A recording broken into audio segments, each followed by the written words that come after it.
Hi all, welcome to Veda Parthiban YouTube channel. இன்றைக்கி வந்து மரவள்ளிக்கிழங்கு roast எப்படி பண்ணுறதுன்னு பார்க்க போகிறோம். அதுக்கு மரவள்ளிக்கிழங்கு க்ளீன் பண்ணி குக்கரில் அது மூழ்கிற அளவுக்கு தண்ணி ஊற்றி 4லேருந்து 5 விசில். இப்போ கொஞ்சம் குறைவாக வேணும்னா நீங்கள் 4 விசில் கூட விட்டுக்கலாம்.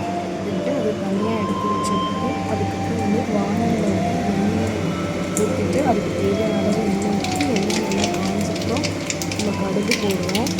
கடுகு நல்லா பொரிஞ்சதுக்கப்புறம் பார்த்தீங்கன்னா இதுக்கு வெங்காயம், நசுக்கிய பூண்டு, அதுக்கப்புறம் பார்த்தீங்கன்னா கருவேப்பிலை.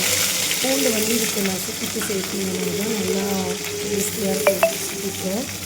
அதனால் வந்துட்டு பூண்டு, வெங்காயம், கருவேப்பிலை இது 3யும் போட்டு நம்ம நல்லா வதக்கிக்கணும். நம்ம கிழங்குலேயே உப்பு போட்டிருப்போம், வேணும்னா இதுலேயும் நம்ம கொஞ்சம் உப்பு ஆட் பண்ணிக்கலாம். அடுத்து பார்த்திங்கன்னா நம்ம வந்து மஞ்சள் தூள் ஆட் பண்ணுறோம். இந்த ரெசிபிக்கு வந்து இது கண்டிப்பாக போடணும். அப்போ தான் வந்து அந்த டேஸ்ட் இன்னும் கொஞ்சம் நம்மளுக்கு என்ஹான்ஸ் பண்ணி கொடுக்கும், சாப்பிட்றதுக்கும் நல்லாயிருக்கும். ஸோ நம்ம வந்து ஃபஸ்ட் போட்டது பத்தலை அப்படின்னு சொல்லிட்டு நம்ம மறுபடியும் கொஞ்சம் மஞ்சள் தூள் ஆட் பண்ணுறோம். திருப்பியும் கொஞ்சம் வந்து நம்ம நல்லா வதக்கி விடுவோம். சரிங்களா?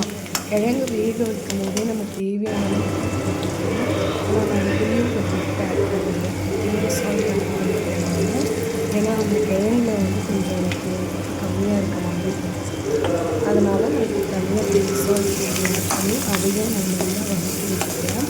அதுக்கப்புறமா தனி மிளகாய் இதுதான் வந்து இப்போ காரமே கொடுக்க போகுது. இதுக்கு அதுக்கு நம்ம எதுவுமே பச்சை மிளகாய் இல்லை காஞ்ச மிளகாய் எதுவும் ஆட் பண்ணாதனால அந்த மொத்த கிழங்குக்கு எவ்வளோ காரம் தேவைப்படுதோ அதுக்கு தேவையான அளவு நம்ம காரத்தை நல்லா சேர்த்துக்கணும். தனி மிளகாய் சேர்த்துட்ட பிறகு நம்ம சிம்மில் வைக்கணும்.